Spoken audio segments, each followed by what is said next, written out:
Morning folks, it's Phil here from Telford Koi Pond. It's a bit of a sad day in the Telford Koi Pond household today. We lost a fish yesterday, so it's the first fish loss in 3 years. It wasn't a fantastic fish in terms of quality or size or anything, but it was one of the original fish that we had in a little indoor tank nearly 4 years ago. So I'll show you the pond and you can see if you can see which one's missing. So that's the pond this morning. So the originals that we have still got in here, we've got the big white parachina there, and we've got Biggie Small, our favourite rugby ball of all time. The Yamabuki that we had originally was given away to a friend a while back. Can't see the other one, but anyway, those of you that are keen-eyed will perhaps realise that cowfish is missing. So cowfish was a bit of an unusual shaped Deutz. Well, I call it a Deutz shower, but it was a licorice all sorts really. It was a nice fish, beautiful skin, really vibrant colours, but we've been watching him for the past 2 or 3 weeks, not being herself. I keep calling him him, but it was a she. Not being herself, not really eating properly, and her stomach was getting more and more distended. I've had her out twice, excluding yesterday, and done scrapes on her just to see if there's anything untoward, and she was scraping absolutely clean every time. But for the last 3 days she's been sitting on the bottom of the pond under the corner up there, not clamped or anything like that, just sitting there not being herself basically. But we noticed that her stomach was getting more and more distended, so I had her out yesterday. I'm not going to show any pictures, by the way, in case anybody's worried. I'm not going to show any dead fish. We had her out yesterday, scraped her again, absolutely nothing on the microscope. Sedated her, give her a really good infection, because I'll be honest with you, I thought she was egg bound and I thought she just wasn't being able to release the eggs. So I applied, tried applying a bit of pressure like you can do sometimes to help with that, but her stomach was absolutely huge and absolutely solid, so it was clearly something more serious than that. And to be honest with you, we took the decision, or I took the decision, to put her out of her misery. So we excuse me, fly. So we sedated her and let her drift off yesterday. Now I'm one of these people that I don't like not knowing, so being very honest and open, to the good and the bad on this channel, I performed an autopsy on the fish. The poor thing had the most massive tumour / growth in her stomach. It was absolutely huge, all fibrous and all matted onto a lot of the other organs as well. But when we took it out, it was like the size of sort of 4 golf balls. It was really big and absolutely rock solid, like stone. So I genuinely think we did the right thing for her in the end. It was cruel to keep her going, but rest in peace, cowfish.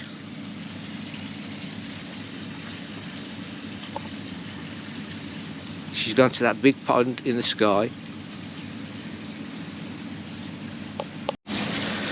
So people say you can't get attached to a fish because they're not like a dog or a cat or anything like that, but obviously those amongst you out there that do get attached to your fish, sorry, I've just threw some food in. Yeah, it's really weird, but as I say, that was sentimental value because she was one of the originals, but it's part of the hobby. We have to live with these things. So yesterday, because the fish were spooked anyway by me getting the net out, I got a couple more out. I didn't find masses of them, but Stormtrooper and my monster show down there both had 2 flukes I found on both of their slides. So I scraped both sides and underneath, and I found 2 flukes on each fish. So I know that's not a massive amount, and some people wouldn't treat for that, but I just think a PP treatment for me is going to do the pond a world of good. Help me get rid of a bit of the reduce the organic load, as it were, oxidise it, and you know, I'll get rid of any parasites if there's any trick in there. You know, I had Chiladinella a few weeks back. See, Stormtrooper's just flicked his peck there. So yeah, I've decided to do a PP, so I will film it. I know you've seen it 1,000 times before on other people's channels, but I'll film it, show you what I do. Yeah, I say you get the good and the bad with this, unfortunately. Fantastic day at Newark yesterday for the Great British Koi Show, and then we come home and have to euthanise a fish. So swings and roundabouts. I'll catch you in a bit. Right, so I'll show you the full thing. So the first thing I do with every treatment, or every time I do a treatment, is put the covers on. So these are the holiday covers, if you like. They're metal, quite sturdy metal on a wooden frame, and I'll actually put all those on. And the reason I put those on is I've had fish jump during treatments, and obviously this, if they do jump, they're going to hit the underside of this and go back down. I don't want to be a pleasant experience for them, but better that than physically jumping right out of the pond, which I've seen fish do under treatment. So yeah, I'm going to get these covers on and then come back to you. Right, so I have Absolute Cloverlip, Absolute potassium permanganate, and I also have Kasuri potassium permanganate. As you can see, measured it out. I've already done one, so this is the second full dose, because I always like to have two on the go. So as you can see, I've got air from the backy shower, I've got an extra air stone in the water, I've got the bottom drain on full bore, and maybe you'll see that under there. If anybody sees the white marking on the cover above, that is how bad our water is for lime scale. It even marks the covers. It's horrendous. I've had to put a winter cover on just as a bit of a stopgap, because I forgot I'd used my other summer cover or my holiday cover on top of there, which I haven't done the proper cover for yet. And obviously I've got the air bar on full as well, so there's lots of oxygen going in the water. I've already put the first treatment in that watering can, boiling hot water, and it's being agitated by air at the minute. So I'll just put that one in there. So that's a second full treatment. I'll swap the air stone over in a minute and give that a little bit of agitation. But what I do, so following the manufacturer's instructions, as you should always do, and wink, wink, wink, wink, what is it? Wink, wink, nudge, nudge. I shall be using my AUP meter. So I'm just going to take an AUP reading, and then I'll tell you what it is, and then we're going to see what the pond is outside, and then I'll tell you what I'm going to do. Right, so it's gone off, bugger, sorry about that. Just tested the water with the AUP meter, and it's 320. So the idea is take it up to about between 500 and 520. Keep testing, keep it up at 500, 520 for about 4 hours, and then I'll stop using it, and hopefully that will have done the trick. So in preparation for this, obviously, as you can see, I put the covers on, I put loads more air in, I've turned the air source heat pump off, because what I am going to do is I'm still going to let the drum and the backy shower work, but I'm going to turn off the pumps through the heat pump and through back into the pond, because I don't really want the biological side of this being messed with. Yeah, I'm not sure what it will do. Parasites, blah blah blah blah blah blah blah blah blah. Yeah, so again, it's just me. Even if it says it doesn't harm the biological filter, I tend to turn the pumps off and the UV off, obviously, and just keep it going out there with the air stones, keep it contained for 4 hours. So I'll come back to you when I'm adding it in. Right, so what I've done is, you can see that I've turned both the pumps off that pulls the water through the backy shower. I've actually turned the sorry, not the backy shower, through the actual filtration through the bio unit. I've turned the backy shower pump up to 100% because obviously without the other pumps working, the water rises in here. I don't want to waste the water, but I don't want to get in any higher than that either. So the backy shower is still pulling stuff through the drum and pushing it out through the backy shower. So we're going to have a look at that, and then that should be me all ready to go. So there's a good old flow coming through there, so I'm going to start adding the PP, and there's no right or wrong way of doing this. Just add it to the water. Just going to put that into the other one to mix that up a little bit more. So I'm not going to film this because I just want to spread it all around, but I'll come back to you once it's done. Well, as you would expect, I no longer have multicoloured fish. I just have purple fish. So the PP's in. Hopefully it'll work its magic. Just took the cover off a bit just so I can watch them while I'm out here. So I'm just going to do a few jobs and leave that to work, hopefully. So I'll come back to you in a bit. Right, so ladies and gentlemen, guess what's happened? I've had to call in the cavalry. Da, da, da. I put the PP in, less than half of the manufacturer's dose, tried it with my AUT meter, and straight away it was reading 650. I thought, holy smoke, either the AUT meter's wrong or I've put the wrong amount of PP in the bucket. I double checked my maths several times, as I did before I did it. There you go, 529, 530, absolutely perfect, in between 520 and 550. But what I've done, I've got a new probe on this, or rather what I hadn't done, I never even gave it a thought to calibrate it before I used it. So mine is completely out of whack and needs calibrating. So when Craig came round with his AUT meter and put it in, it was only 340 or something like that. It wasn't even half the dose, which I knew it wasn't, because I'd mixed up a full dose in here and I haven't used half of it yet. So yeah, that man there is a bloody genius, I tell you. Everybody needs a Craig, but you ain't having mine, so don't ask. But yeah, I mean the fish look all right, to be honest with you. They're not phased by it at all. As I say, I put the covers on, as I said earlier, just in case they got a bit excitable and started jumping, but they're as long as we're not moving around, they're absolutely fine, and the water's nice and purple, so we'll see how it goes. So just to let you know, we're an hour and a half in. Everything is still looking okay. The fish are just round by the air bar really, but nothing untoward other than they all look orange.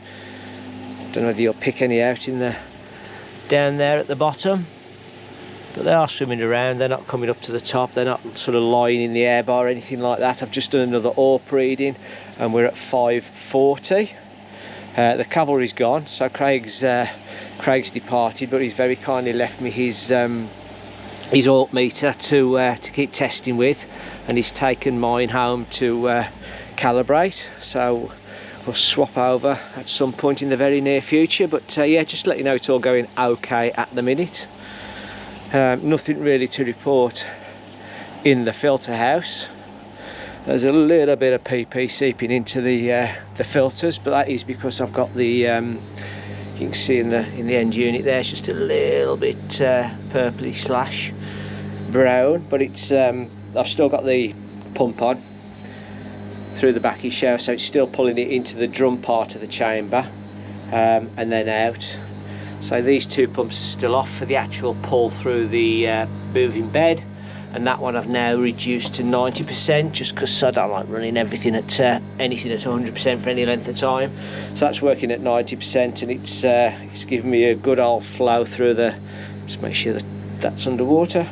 It's giving me a good old flow over the backy shower. So I'm going to keep an eye on these, but at the same time I'm going to clean the easy pod on the ground tank. So I'll come back to you in a bit when we're a bit closer to the end and see what state the fish are in. So we're still here, we're 2.5 hours in now. There's a bit of browny foam coming off the backy shower, but the water's still purple. Don't know whether you can see it as well now. The fish is still okay. They're not anywhere sort of gasping for air. In fact, are they all under here? There you go. So it's still very purple, as you can see. Fish are all right. They're moving around, but as I say, they're not gasping for air. They're not up by the air stones. They're not by the air curtain. They're not by the backy shower, and they're not on the surface. So all going well so far. Meter just checked it again. Oh, that's the water it's in. I'm managing to keep it between 530 and 540, so that's sort of at the top end of between 500 and 550, so that's where I'm comfortable at. And as I say, I just keep topping up a little bit every now and again just to keep it up when it starts to drop. But yeah, all good so far. Come back to you soon. Right, so we are 3 hours and 45 minutes in, so we're getting close. Big thank you to Vince, Twisted Koi. I've been watching your live down at the bank holiday harvesting at the farm, so that's been keeping me amused while I've been keeping an eye on the fish out here and watching the time. So not really a lot to see. It just is what it is. It's been going all this time. I've been managing to keep it between 330 and 340 on the aught meter. And as you can see, it's still a nice purple colour, so this is definitely using the aught meter to keep that reading where it should be is definitely, in my opinion, much better than just doing exactly what it says on the tin and just banging it in and then just presuming everything's as it should be. I've got about, I mixed up 2 mixes to start with. So obviously the first mix went in virtually within the first hour, and this is my top up mix, and I reckon I've used about half of it, but there's only sort of 15 minutes left to go, so I'm not going to use all of it, so I'm quite pleased with that. I'll come back to you when we're done and we put the hydrogen peroxide in. Right folks, it's been nearly 4.5 hours now. The water is still purple, but the fish are noticeably now coming up to the top and swimming in the air bar, so I'm going to put the hydrogen peroxide in and call it a day. But as you can see, it's still very purple, so still working. But yeah, I think as you can see there, they've had enough, so I'm going to put it in now. Right, so it's literally 2 minutes after putting the HP in. You can see I've got normal coloured fish. The water's still turning colour from purple to clear, but as you can see, the fish have all gone back down to the bottom now, and they are all clearly their right colour. So that's the douse done. I'm going to leave the air pumps running for a bit, and then I'll pack all this stuff away, and I'll come back to you when I've done.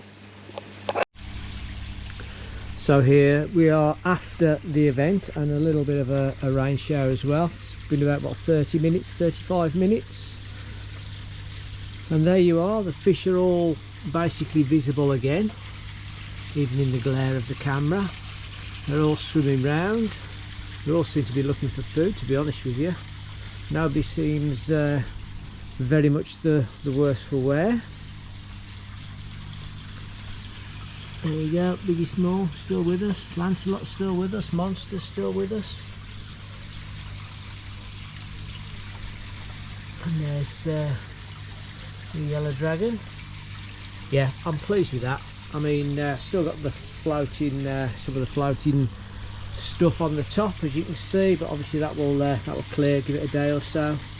But yeah, I'm pleased with that. I'm pleased with how the treatment's gone. I'm pleased with how they've reacted to it, and they all look okay, to be honest with you. So I'll call that, at this moment in time, he said, touching wood, I'll call that a bit of a success. So I'm going to call it a day here.